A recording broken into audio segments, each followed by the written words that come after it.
Today we're going to make a breakfast hash. First thing we're going to do is wash this potato.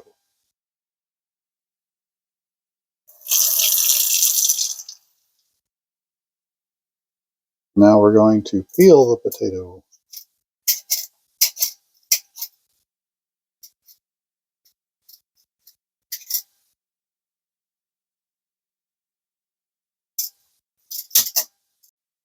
Did you know that hash-style dishes were common in England and France during the 17th and 18th centuries in Europe?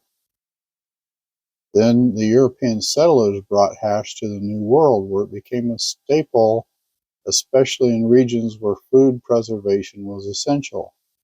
In the 19th century, corned beef hash became particularly popular in the U.S., especially in the Northeast where corned beef was widely available. So yes, breakfast hash has quite a history. Today, breakfast hash has evolved into many forms, including sweet potato hash, Tex-Mex chorizo hash, and even plant-based versions.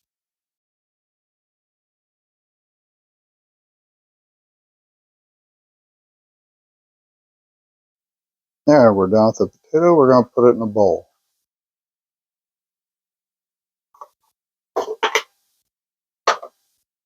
Okay, put that aside. Now, potatoes are starchy, like rice. So like rice, it's best if you give them a rinse and get that starch off. That cloudy water,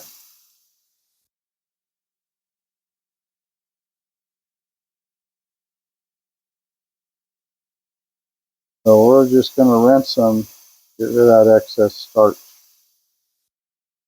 And then I'm going to pour them through a strainer like that to help get rid of the water.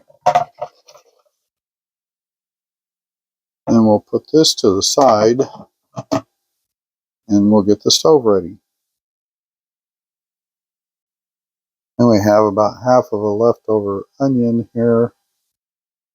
We're going to cut that up into small diced pieces.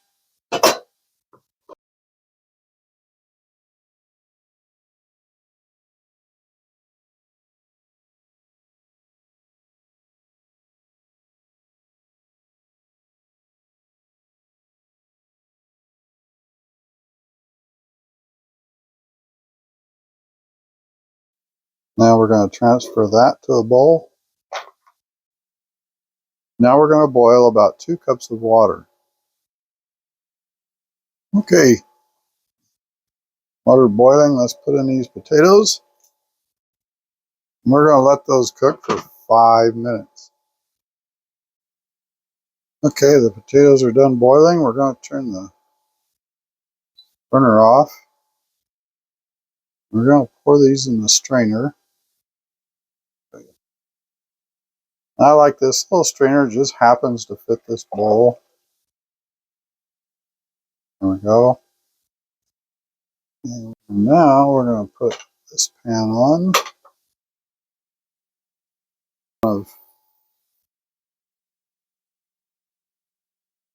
Let's see, that's 1, 2, 3, about 3, 4 tablespoons of canola oil. Put the potatoes in.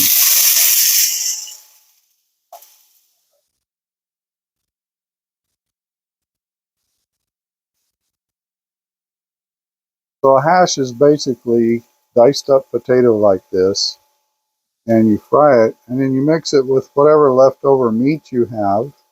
And if you want to add bell pepper, onion, any of that, that's fine too. But a hash is basically diced up potato and meat. It's a good way to use up leftovers. Now we're cooking potatoes, and 2 things potatoes will do: absorb oil and absorb salt. So we're going to salt these potatoes. And we're going to go ahead and add some black pepper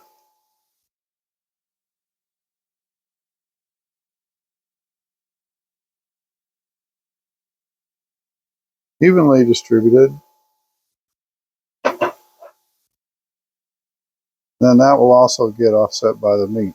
Now, I boiled these potatoes to help cook them so they will fry better and they won't take as long to fry.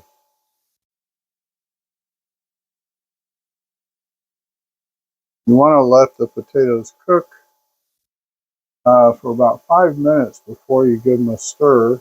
So I'm going to set the timer at 5 minutes. I got a little magnet timer here I keep on the refrigerator. It also works as a clock, but I'm also just use it for the timer. It works really good. Sticks to the side of my refrigerator so I can see what I'm doing. And when the 5 is up, we'll be back.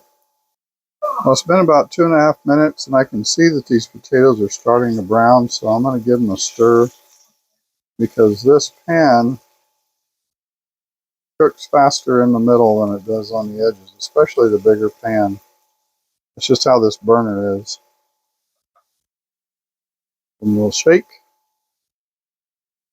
So one thing you want to do is keep turning them so they don't get too dark, but so they brown really nice on most of the sides. Okay, we're going to give it another stir about every 2.5 minutes on my timer and with my stove. Your cook times, your stove may have slightly different results.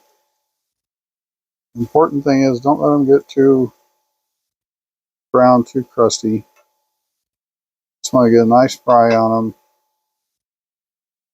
And right about now, I'm going to add in these onions. I'm going to let those, I'm going to mix them in yet, slay them on top, let them cook down from the heat. And then the next time we stir the potatoes, we'll mix them in.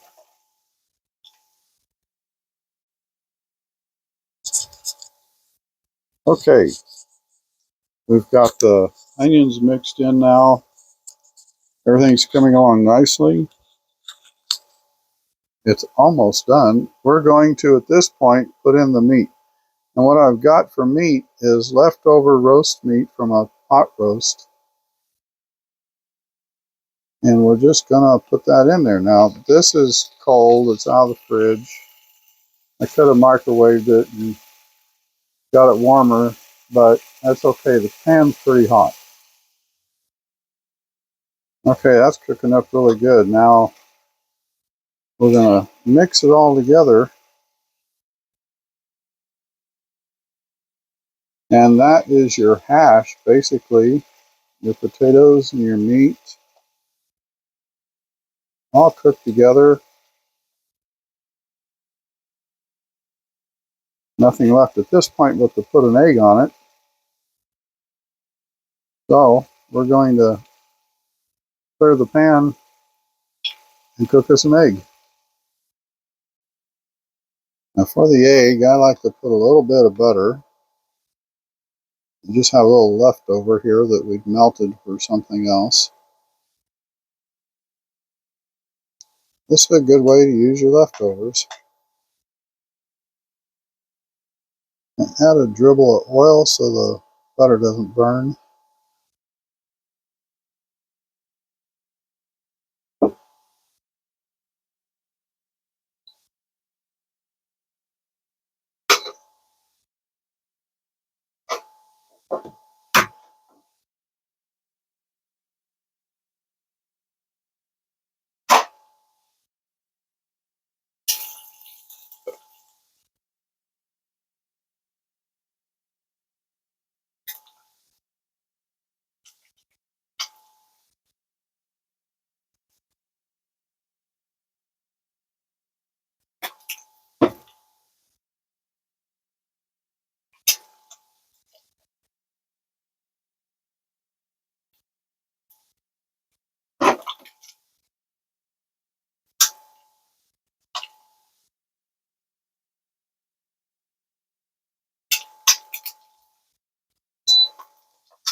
There it is. We've got a roast beef hash with an over easy egg. And here's the part you're waiting for.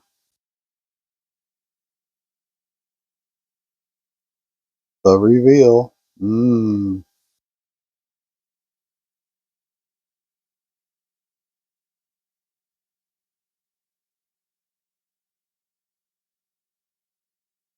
Give it a taste.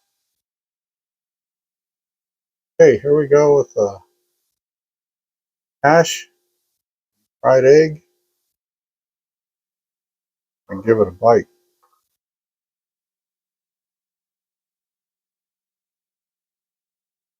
Mm, here we go.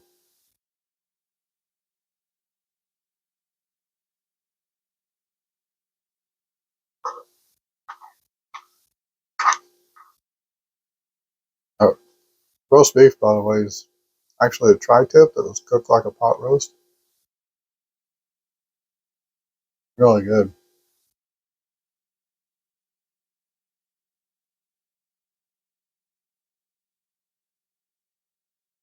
Oh yeah. Mm. Right amount of salt, right amount of flavoring. Didn't need to overdo it because the pot roast had so much flavor in it that it brought to the plate. Give it a try with whatever you have. You can use Spam, you can use hot dogs, whatever you got in the fridge. You can serve 4 people with this. So it's a good recipe. 1 large baking potato is what I used. Don't forget to click that like and subscribe button so you can be notified of our future videos. Thank you for joining.